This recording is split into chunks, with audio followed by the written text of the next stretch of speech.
Bonjour à vous. Alors aujourd'hui je vous présente un rituel qui est le coin nature où on se pose régulièrement pour observer et ressentir les choses.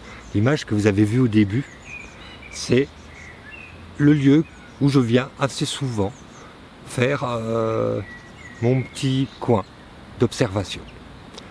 Alors, un lieu plutôt tranquille où on vient régulièrement. L'idéal serait de venir, je dirais, facilement 15 minutes chaque jour pour voir comment la nature se transforme, comment elle réagit à votre présence et puis ressentir ce qui se passe en vous, comment ça évolue en vous dans ce contact-là.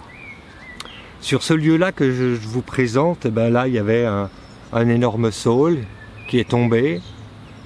Là il y a le martin pêcheur qui est en train de passer tout près. Des jeux de mésanges qu'on nichait pas loin, qui se font nourrir par leurs parents. Je connais un petit peu tout le monde au bout d'un moment. Hein. On fait partie du paysage. Et c'est ça qui est très fort dans le sweet spot. C'est vraiment qu'on se retrouve connecté au lieu. Et puis ça crée un sentiment d'apaisement, de tranquillité. Donc voilà, à vous de trouver votre coin. Et puis de faire peut-être sur un temps court de 5-10 minutes au début, puis après peut-être allonger jusqu'à, pourquoi pas, 1 heure régulièrement.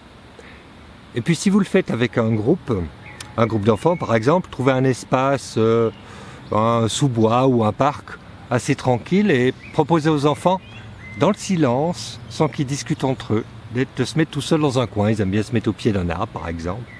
Et puis de leur laisser un temps peut-être court au début pour être seul et ne rien faire. Ça paraît tout simple, mais c'est un vrai challenge d'arriver à être tout seul et juste observer, ressentir. Puis au bout d'un moment, vous les rappelez qu'un appeau avec une flûte pour qu'ils se regroupent et vous leur proposez un cercle de paroles où chacun peut, s'il le veut, dire ce qu'il a ressenti, ce qu'il a observé, ce qui s'est passé en lui. Et si vous le faites plusieurs fois, de leur demander comment les choses ont évolué dans leur rapport à leur petit coin de nature. Et bien maintenant, à vous de tisser des liens.